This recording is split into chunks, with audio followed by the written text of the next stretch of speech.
Hey guys, welcome back to my channel. আজ আমি আপনাদের সাথে শেয়ার করব 2 থেকে 3 বছর বেবিদের হ্যাঙ্কারচিফ ফ্রক কাটিং এবং স্টিচিং খুবই সহজ নিয়মে।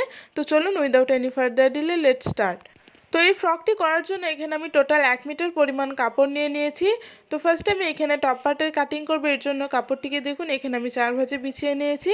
কাপড়টির বন্ধ সাইডটা আছে আমার দিকে এবং খোলা সাইডটা আছে অপর দিকে। কাপড়টি 4 ভাঁজে বিছানোর পর কাপড়টির লম্বা আছে এখানে 9 ইঞ্চি এবং চওড়াই নিয়েছি এখানে আমি 8.5 ইঞ্চি। এখন আমি শোল্ডারের মেজারমেন্টটি নিয়ে নিচ্ছি। তো উপরের বন্ধ সাইড থেকে আমি চওড়াই 4.5 ইঞ্চিতে মার্কিং করে নিলাম এবং যেখানে মার্কিং করলাম সেখান থেকে আমি আর্মহোল লেন্থ নিয়ে নিচ্ছি 4.5 ইঞ্চি। দেন এভাবে আমি স্কেলের সাহায্যে সোজা দাগ দিয়ে নেব। এখন আমি চেস্টের মেজারমেন্টটি নিয়ে নিচ্ছি। তো চেস্ট যা থাকবে তাকে 4 দিয়ে ভাগ করতে হবে এবং তার সঙ্গে 2 ইঞ্চি এক্সট্রা অ্যাড করতে হবে সেলাই মার্জিনের জন্য। তো এখানে আমি টোটাল 8 ইঞ্চিতে মার্কিং করে নিলাম। এখন আমি ওয়েস্টের মার্কিং করে নিচ্ছি। তো এখান থেকে ওয়েস্ট নিচ্ছি আমি 7.5। ওয়েস্টের ক্ষেত্রেও ঠিক একই হবে, ওয়েস্ট যা থাকবে তাকে 4 দিয়ে ভাগ করতে হবে এবং তার সঙ্গে 2 ইঞ্চি এক্সট্রা অ্যাড করতে হবে সেলাই মার্জিনের জন্য। এখন আমি স্কেলের সাহায্যে এভাবে দাগ দিয়ে নিচ্ছি। এখন আমি নিচে থেকে 1/2 ইঞ্চি পরিমাণ মার্জিন নিয়ে এখানে টপ পার্টটি শেপ দিয়ে নিচ্ছি। এখন আমি গলার মেজারমেন্টের জন্য মার্কিং করে নেব। তো এখান থেকে আমি গলার চওড়া নিয়েছি 2 ইঞ্চি এবং এখান থেকে আমি গলার লম্বা নিয়েছি এখানে আমি 2.5 ইঞ্চি। এখানে ফ্রন্ট এবং ব্যাক উভয় পার্টির জন্য এখানে আমি 2.5 ইঞ্চি নিয়ে নিয়েছি। এখন নিচে থেকেও আমি 2 ইঞ্চিতে মার্কিং করে নিলাম। এখন একটি বক্স করে নেব এবং রাউন্ড শেপ ড্র করে নেব। তো এখান থেকে আমি 1/2 ইঞ্চি শোল্ডার ডাউন করে নিলাম। এখন আমি গলার রাউন্ড শেপটি দিয়ে নিচ্ছি এবং আর্মহোলের শেপটিও একই সাথে দিয়ে নেব। তো দেখুন এখানে আমার আর্মহোলের শেপটি দেওয়া হয়ে গেছে। এখন এই দাগ বরাবর আমি টপ পার্টটি কাটিং করে নেব। তো দেখুন এখানে আমি কাটিং করে নিয়েছি। এখন আমি ব্যাক পার্টটি নিয়ে নেব এবং হুক পট্টির জন্য কাট বসিয়ে দেব। তো এখানে আমি ব্যাক পার্টটি নিয়ে নিয়েছি। এখন 2 ইঞ্চিতে মার্কিং করে আমি মিডিলে একটি কাট বসিয়ে দেব হুক পট্টির জন্য। এখন আমি বটম পার্টের জন্য কাপড় কাটিং করব। এর জন্য দেখুন এখানে আমি কাপড়টিকে সিঙ্গেল পিসে বিছিয়ে নিয়েছি। তো সিঙ্গেল পিসে বিছানোর পর কাপড়টির লম্বায় আছে 31 ইঞ্চি এবং চওড়ায় নিয়েছে এখানে আমি 31 ইঞ্চি। এখন আমি কাপড়টিকে মাঝখান দিয়ে ফোল্ড করে টোটাল 2 ভাঁজ করে নেব। তো দেখুন কাপড়টিকে এখানে আমি 2 ভাঁজে বিছিয়ে নিয়েছি। এখন মাঝখান থেকে আরেকটি ফোল্ড করে কাপড়টিকে আমি টোটাল 4 ভাঁজ করে নেব। তো দেখুন এখানে আমি কাপড়টিকে টোটাল 4 ভাঁজ করে নিয়েছি। তো কাপড়টিকে ভালোভাবে সেট করে বিছিয়ে নেব। তো দেখুন এখানে আমি কাপড়টিকে ভালোভাবে 4 ভাঁজে বিছিয়ে নিয়েছি। এখন আমি টপ পার্টটি নিয়ে নেব এবং টপ পার্টের ফিটিংসের মেজারমেন্টটি নিয়ে নেব। তো এখানে আমি টপ পার্টটি নিয়ে নিয়েছি। এখন টপ পার্টির ফিটিংসের মাপটি নিয়ে নিচ্ছি আমি এখানে। তো এখান থেকে আমি টপ পার্টির ফিটিংস রাখছি 5.5 ইঞ্চি। এখন আমি উপরের বন্ধ সাইড থেকে টপ পার্টে যে ফিটিংসের মাপটি নিলাম সেটি দাগ দিয়ে নেব রাউন্ড করে। এখন আমি উপর থেকে লম্বাটি দেখে নিচ্ছি কত। তো এখানে আমার হয়েছে 3.5 ইঞ্চি। এখন আমি উপরের কোণা থেকে রাউন্ডে 3.5 ইঞ্চিতে মার্কিং করে নিচ্ছি।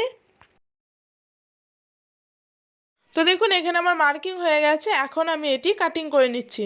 তো এখানে আমার কাটিং হয়ে গেছে। এখন আমি এটি খুলে নেব এবং সেলাইয়ের সুবিধার্থে 2 কোণায় 2টো কাট বসিয়ে দেব।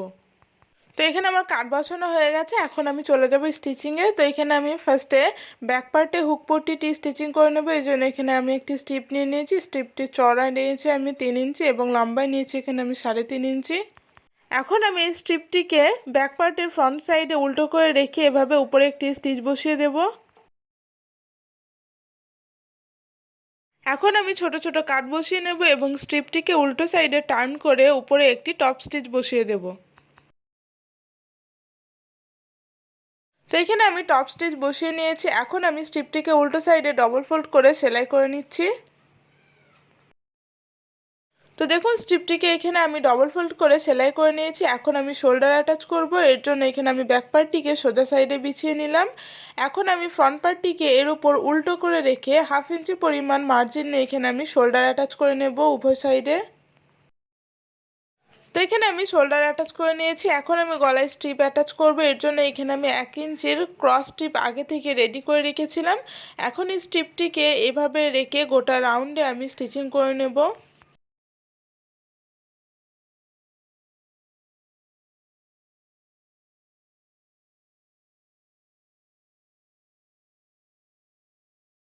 তো এখানে আমি স্ট্রিপটিকে অ্যাটাচ করে নিয়েছি। এখন আমি ছোট ছোট কাট বসিয়ে নিচ্ছি। তো ছোট ছোট কাট বসানো হয়ে গেলে আমি স্ট্রিপটিকে উল্টো সাইডে টার্ন করে ডবল ফোল্ড করে সেলাই করে নেব।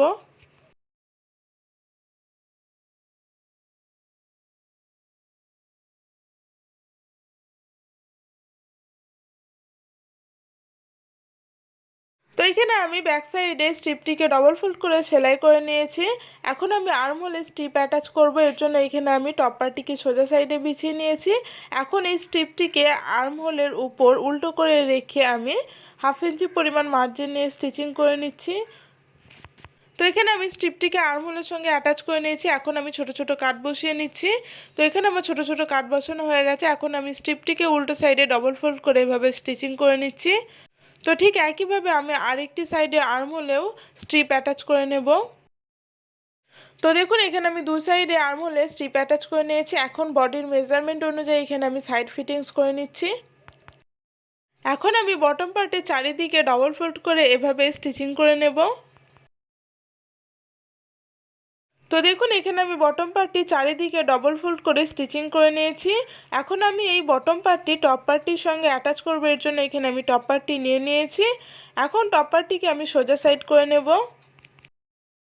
তো এখানে আমি টপ পার্টটিকে সোজা করে নিয়েছি। এখন আমি বটম পার্টটিকে টপ পার্টটির উপর উল্টো করে রেখে ওয়েস্টের জয়েন্টের সঙ্গে বটম পার্টের কাট মিলিয়ে গোটা রাউন্ডে আমি স্টিচিং করে নেব।